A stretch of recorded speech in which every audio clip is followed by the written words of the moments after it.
जो गन्ना होता है उस गन्ने में थोड़ा थोड़ा दूर पे एक एक गांठ रहती है। गन्ने के पूरे भाग में मिठास होता है, पर जहाँ गांठ होती है ना उसकी, उसमें मिठास नहीं होता, उसमें रस नहीं होता।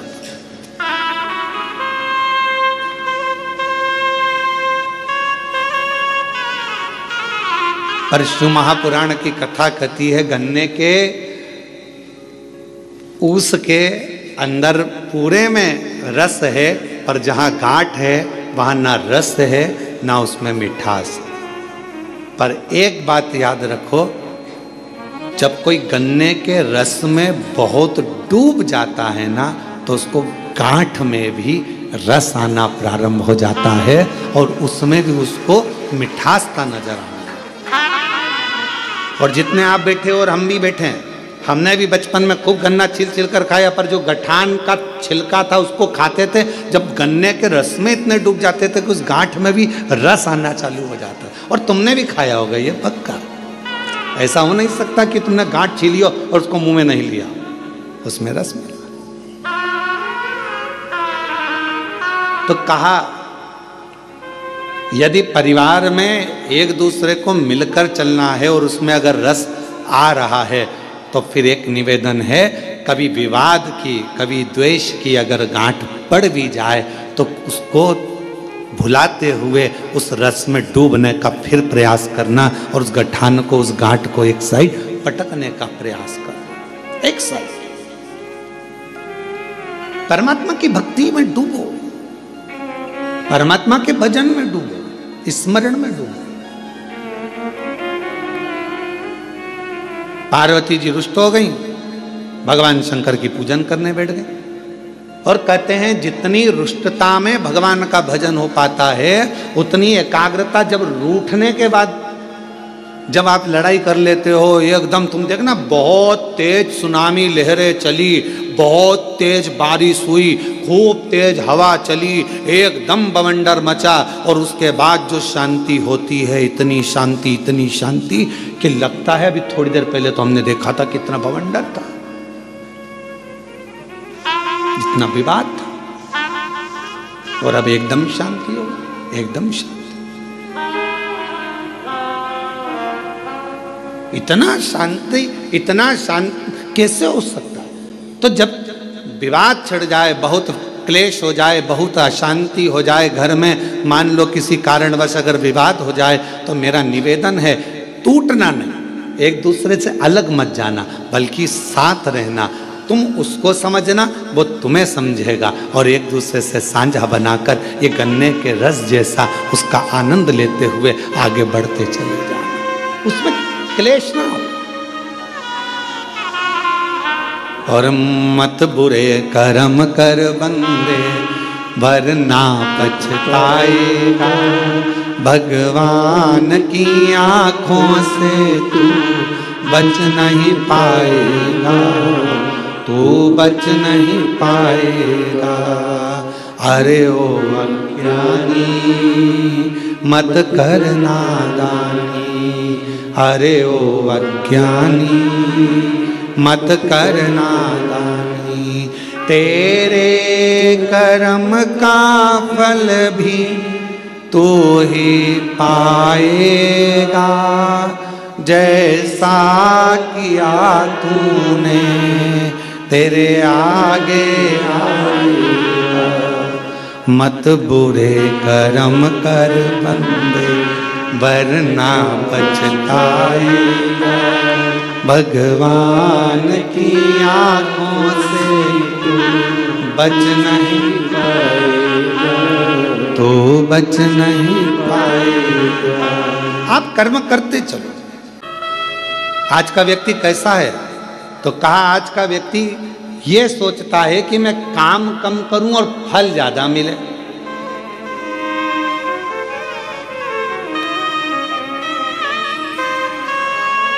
नारखेड़े जी, आपने भी बड़ी मेहनत करी होगी, पाटिल जी आपने भी बड़ी मेहनत करी होगी, और जितने यहाँ पर मेरे भाई बैठे हैं, जितने भी भाऊ बैठे हुए हैं, मैं आपसे निवेदन करूं, आपने भी अपनी जिंदगी में बहुत मेहनत करी होगी।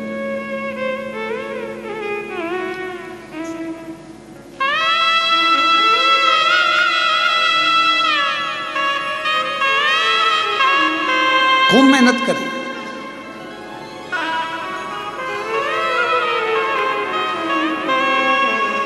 पर जो मेहनत से मिला वो टिकता है, जो तुरंत आया वो तुरंत चले जाता है। पर हमारी सफलता हमारी मेहनत पर निर्भर करती है। जब हम बहुत परिश्रम करते हैं, मेहनत करते हैं, तो हमारे घर में जो आता है वो हमको थोड़ा समय टिकता है, रुकता है। जो अचानक आया अचानक चले गया वो फिर टिकेगा नहीं।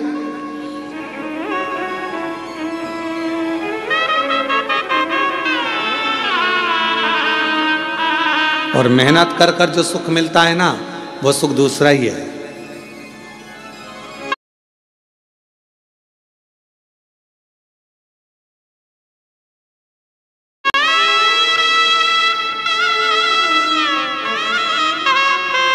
जब हम छोटे थे तो 2 रुपए की किराए की साइकिल मिलती थी, इतनी बड़ी छोटी सी। तुम्हारे यहाँ भी मिलती होगी, ऐसा नहीं है, और तुमने भी चलाई होगी। कई तो होंगे हमारी साथ वाले जिन्होंने चलाई होगी। है, किराए की साइकिल मिलती थी, 2 रुपए की मिलती थी, पर वो 2 रुपए इकट्ठा करने में कम से कम 1 महीना लग जाता था।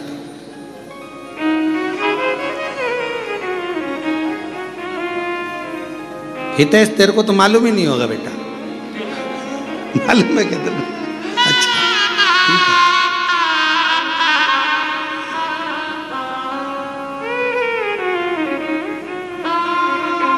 वो 2 रुपए इकट्ठे करने में 1 महीना टूट जाता था। भगवान हमारी मौसी को भेज दो, भगवान हमारे मामा को भेज दो, भगवान हमारी बुआ को भेज दो। जब ये सब आती थी, 5 पैसे, 10 पैसे, 15 पैसे, 25 पैसे जब देकर जाती थी, और वो 2 रुपया जिस दिन इकट्ठा होता था उस दिन सुबह से गायब होते थे। साइकिल लेते थे छोटी वाली, और कभी कभी किस्मत ऐसी होती थी कि वो साइकिल ऐसी मिलती थी जिसकी चेन बार बार उतर जाती थी।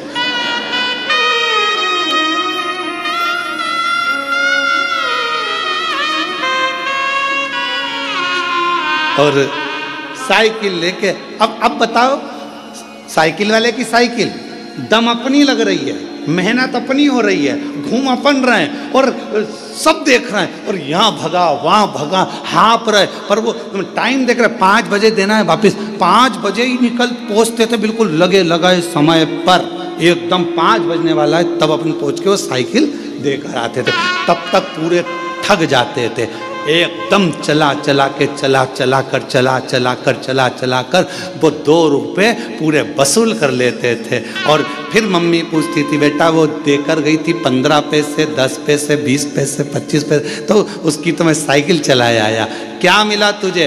तो मम्मी बहुत मजा आया, आनंद आया, खुशी मिली, आनंद मिला। इतनी मेहनत जो करी है ना, तो ये मेहनत कर कर जो सुख मिला है उसके आगे सब शून्य है, सब शून्य।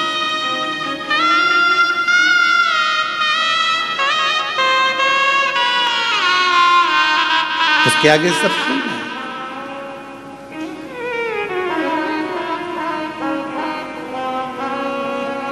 और कभी कभी जो मेहनत के बिना मेहनत के मिल जाता था वो कहीं ना कहीं गिर जाता था। एक बार हुआ ऐसा हमारे साथ भी, तुम्हारे साथ भी हुआ होगा। नवरात्रे का समय था, नमक चौराहे पर बैठी माता जी हमारे सीहोर में, और नमक चौराहे पर माता जी बैठी, और माता जी बैठी तो वहाँ पर एक स्टेज बना, स्टेज पे साबुन रखा, पाउडर का डब्बा रखा, और नहाने का साबुन, कपड़े धोने का साबुन, सरफ की थैली, और वहाँ ले जाके खड़ा कर दिया। 10 पैसे दो और 10 रिंग फेंको। तुमने भी फेंके होंगे ऐसे गोले गोले रिंग। अब परंतु वो इतने साल हो गए उसमें एक साबुन नहीं आया, और एक दिन साबुन अगर आ गया तो साबुन को खुशी खुशी लेकर जा रहे थे, और मालूम पड़ा कि वो साबुन रखा था जेब में, जेब थी फटी और साबुन पूरा गया गिर।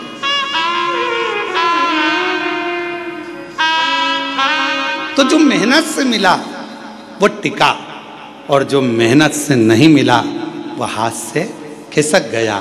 शिव महापुराण की कथा कहती है, कोई तुमसे आकर कह दे कि तुम मेरे पास आकर बैठ जाओ, तुम्हें मेहनत नहीं करना पड़ेगी, दुनिया का सारा धन अपने आप मिल जाएगा, समझ लेना कि बेवकूफ़ बना रहा है और तेरा लेकर चले जाएगा और तुझे चूना लगा देगा। इसलिए निवेदन है, अपना व्यापार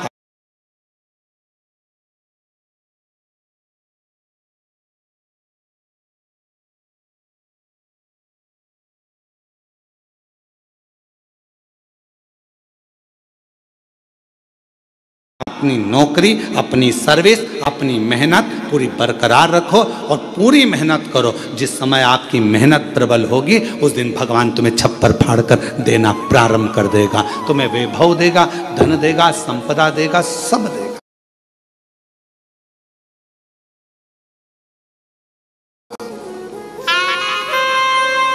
सब देगा। आप अपनी मेहनत से पीछे मत। शिव कथा कर रही है, भगवान शंकर का चरित्र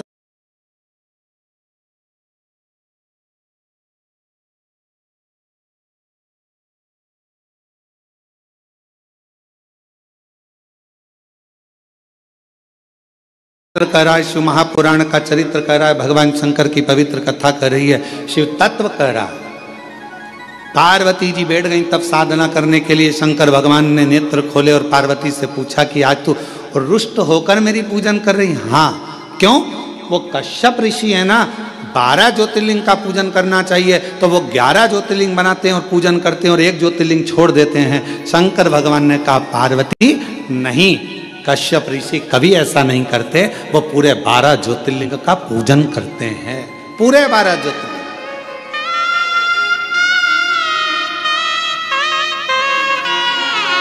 चलो जरा देख के आओ।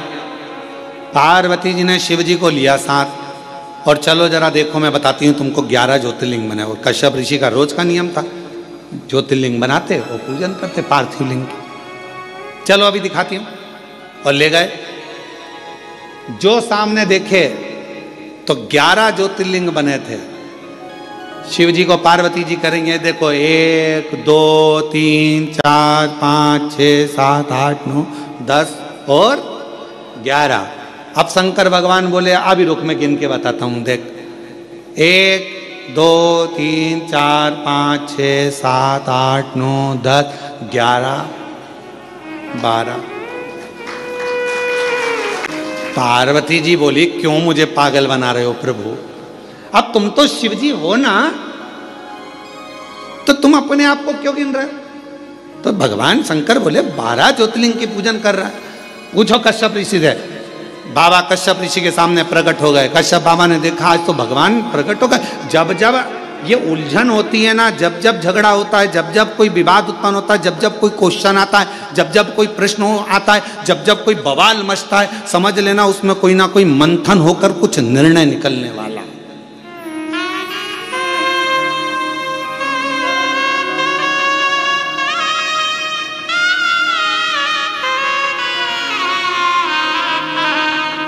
जब जब कोई बवाल मचता है, जब जब कोई मंथन होता है तो कुछ ना कुछ निकलता है। समुद्र का मंथन हुआ, अमृत निकला।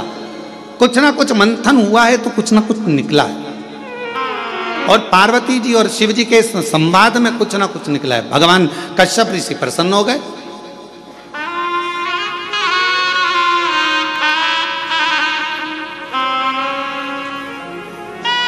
और मंथन में कुछ ना कुछ निकलना जरूरी भी है। एक प्रसंग बड़ा सुंदर है महाराज जी।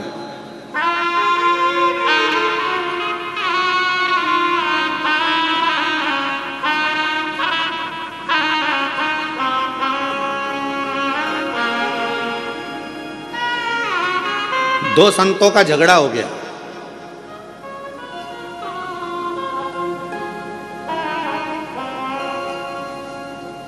और आपस में दोनों झगड़ लिए। अब दोनों झगड़ लिए तो एक था राम जी का भक्त और एक था हनुमान जी का भक्त। और दोनों में छिड़ गया विवाद। हनुमान जी ने राम जी से कहा, प्रभु दो संत लड़ रहे हैं आपस में, अब तुम क्या कहोगे? राम जी बोले, कहना क्या है, अब इन दोनों को प्रमाणित करने के लिए अपन दोनों को जाना पड़ेगा। जब जब संत झगड़ते हैं, साधु झगड़ते हैं, सन्यासी झगड़ते हैं, तपस्वी झगड़ते हैं, आपस में जब कोई भगवत प्रेमी आपस में झगड़ते हैं तो उसका निर्णय करने के लिए स्वयं परमात्मा को बीच में आना पड़ता है और परमात्मा को निर्णय करना पड़ता है।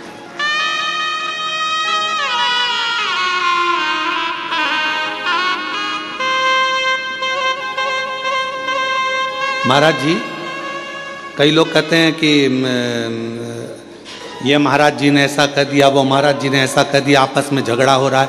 हम कहते हैं झगड़ा नहीं हो रहा है, कुछ परमात्मा ने लीला रची है और परमात्मा ने लीला रची है तो वो जनमानस के सामने उसको कहीं ना कुछ संतों के माध्यम से लाना चाहते हैं।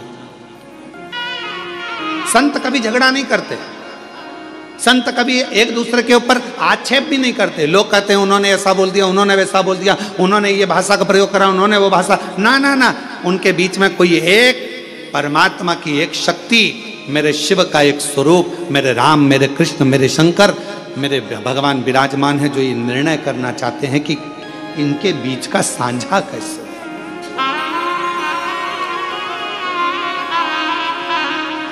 पार्वती जी बोली तुम गलत गिन रहे हो, शिव जी बोले तू गिन ले। फिर पार्वती जी ने गिनती लगाई, 1 2 3 4 5 6 7 8 9 10 11। शंकर भगवान से पार्वती जी बोली ये तो 11 है। शिव जी बोले देख मैं वापस गिनता हूँ, 1 2 3 4 5 6 7 8 9 10 11 12। फिर पार्वती जी बोली तुमने फिर अपने आप को गिन लिया। शंकर भगवान बोले कश्यप ऋषि से पूछ ले कि कश्यप बाबा तुम ये 11 शिवलिंग बनाते हो कि 12 शिवलिंग बनाते हो। कश्यप बाबा से पूछा पार्वती जी ने कि कश्यप ऋषि तुम इतने बड़े ऋषि होकर तुम्हें 12 ज्योतिर्लिंग का निर्माण करना चाहिए, 12 पार्थिव लिंग बनाना चाहिए, उनकी आराधना करना चाहिए, और तुम 11 पार्थिव की पूजन कर रहे हो, 11 लिंग की पूजन कर रहे हो और 11 लिंग की पूजन करते हो, ये कोई अच्छी बात है? करना है तो 12 की करो। इतने में कश्यप ऋषि ने कहा माँ मैं 12 ज्योतिर्लिंग की पूजन करता हूं, आप ना मानो तो देख लो कहाँ है 12 ज्योतिर्लिंग। कश्यप जी ने कहा 1 2 3 4 5 6 7 8 9 10 11 और कश्यप जी बोले 12। कश्यप जी ने खुद अपने हृदय पर हाथ रख लिया और कहा 12। कश्यप जी कहते हैं माँ ये 11 ज्योतिर्लिंग तो नजर आते हैं, पर 12वां जो ज्योतिर्लिंग है घृष्णेश्वर महादेव, वो हर व्यक्ति के दिल में नजर आता है।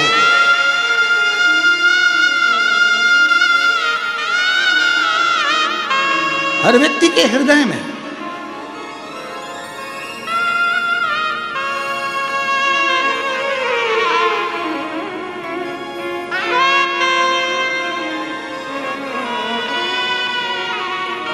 बारहवां ज्योतिर्लिंग एक ऐसा ज्योतिर्लिंग है घृष्णेश्वर महादेव। 12वां ज्योतिर्लिंग एक ऐसा ज्योतिर्लिंग है घृष्णेश्वर महादेव जो हमारे हृदय में निवास करता है। कितना सुंदर कहा है स्कंद पुराण में घृष्णेश्वर बाबा के लिए, बिरुल के लिए वर्णन किया गया। जिस परिवार के अंतर्गत मान लो कोई ना कोई एक बहुत बड़ा दुख आकर टिक गया हो और वो दुख हट ना रहा हो, तो घृष्णेश्वर महादेव का स्मरण कर कर यदि पीपल के वृक्ष के नीचे बस केवल हृदय से घृष्णेश्वर का जप कर कर, घृष्णेश्वर नाम का उच्चारण कर कर एक 4 बत्ती का दीपक यदि पीपल के वृक्ष के नीचे प्रज्वलित कर दिया जाए प्रदोष के दिन, तो वो भारी से भारी दुख भी केवल 7 दिन के अंदर कट जाता है। 12 ज्योतिर्लिंग में से एक ज्योतिर्लिंग है घृष्णेश्वर महादेव जो हमारे हृदय में निवास करते हैं। मन की ज्योति है, हृदय की ज्योति है। और हम आप सबके पावन चरणों को नमन करते हैं। बिरुल वालों, आप घृष्णेश्वर बाबा के नजदीक में रहते हो। आप जैसा किस्मत वाला दुनिया में कोई नहीं होगा जिनके पड़ोसी घृष्णेश्वर महादेव। हम आपको नमन करते हैं, आपको प्रणाम करते हैं। और जितने आस्था चैनल पर कथा श्रवण कर रहे हैं, जितने आस्था चैनल पर कथा सुन रहे हैं, जितने बहन भाई, जितनी माताएं, जितनी मेरी जीजियां, जितने मेरे जीजाएं, जितनी मेरी बेटियां बेटा इस घृष्णेश्वर महादेव की पवित्र भूमि से पितृपक्ष में ये शिव महापुराण की कथा को ऑनलाइन श्रवण कर रहे हैं, हम आप सबके चरणों को नमन करते हैं। आप जैसा किस्मत वाला कोई नहीं होगा, क्योंकि यहाँ शास्त्र वर्णन करता है कि 12वां ज्योतिर्लिंग घृष्णेश्वर एक ऐसा ज्योतिर्लिंग है जो जहां जिस जगह पर बैठकर उसको याद करता है वो 12वां ज्योतिर्लिंग उसको वहीं पर करुणा करना प्रारंभ कर देता है। वो 12वां ज्योतिर्लिंग,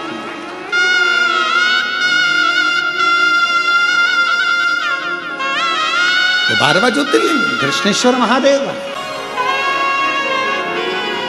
और तेरी कृपा बिना न हिले एक भी अणु, लेते हैं श्वास तेरी कृपा से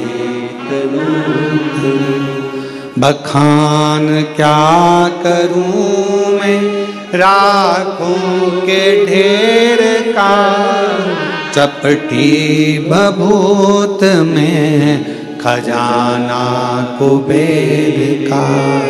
हे गंगाधार मुक्ति द्वार ओंकार तू, भोले ओंकार तू, आयो शरण तिहारी शंभुतार। कृष्णेश्वर महादेव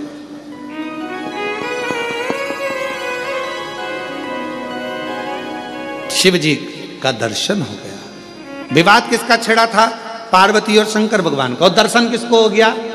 कश्यप ऋषि। आपको पहले कथा में कहा है, जब कथा हैदराबाद में चल रही थी तो उसमें कहा था कि थोड़ी बहुत पूजन की थाली में कमी रह जाए ना तो प्रसन्न होना। तुम यहां पूजन कर रहे हो और तुम माचिस ढूंढ रहे हो, तुम कपूर ढूंढ रहे हो, तुम कुंकू रोली ढूंढ रहे हो, तुम चंदन ढूंढ रहे हो, तुम्हें लग रहा है कि तुम ढूंढ रहे हो, पर तुमने याद करा अरे राम मेरी पूजा की थाली में कपूर तो घर पे रह गया। अब तुमने कह दिया कपूर घर पे रह गया और तुम यहां ढूंढ रहे हो, तो तुम नहीं ढूंढ रहे हो, अब तुमने मन से वो कपूर को प्रकट कर दिया। शिवजी तुम्हारे घर जाकर वो कपूर वहां से ले लेंगे। तुमने स्थान बता दिया कि वहां रखा है। झगड़ा यहां हुआ है शिव और पार्वती का, और दर्शन किसको हो गया? जम के बोलो जरा, कश्यप ऋषि। झगड़ा इन दोनों का हो रहा है, दर्शन कश्यप ऋषि कर रहा है, दर्शन कश्यप बाबा को हो रहा है। ये इनकी आनंदता, ये इनका प्रेम है, इनकी वात्सल्यता।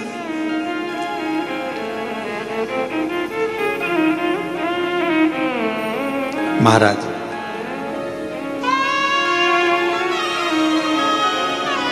कृष्णेश्वर बाबा का एक सुंदर भाव व्यक्त किया है महाराज स्कंद पुराण के अंतर्गत। भाव से अपन उसको पढ़ें, स्मरण करें। शिव महापुराण में कृष्णेश्वर बाबा की जो कथा का वर्णन किया उसका भी स्मरण करें। किसी भी स्थान पर कभी भी कहीं पर भी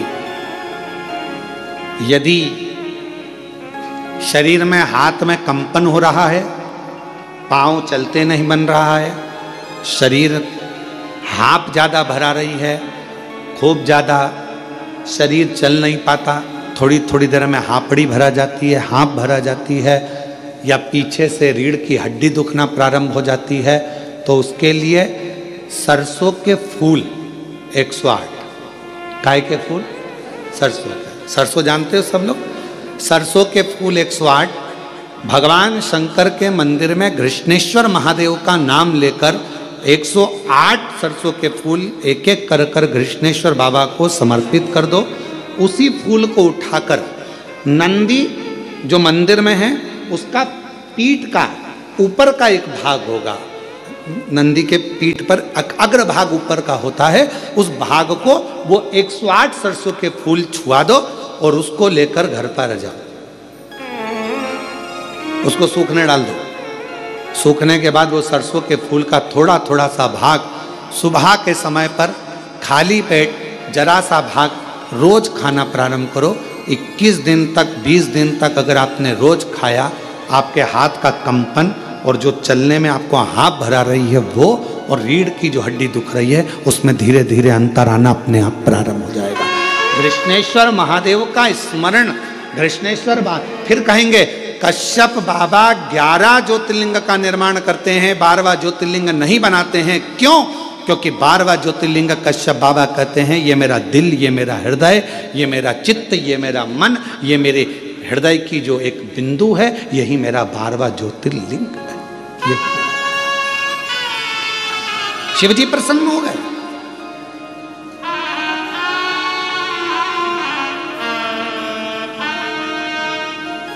मांगो तुमको क्या चाहिए। पार्वती जी बोली अपन तो झगड़ा कर आए थे और आप कश्यप ऋषि को वर देने लगे।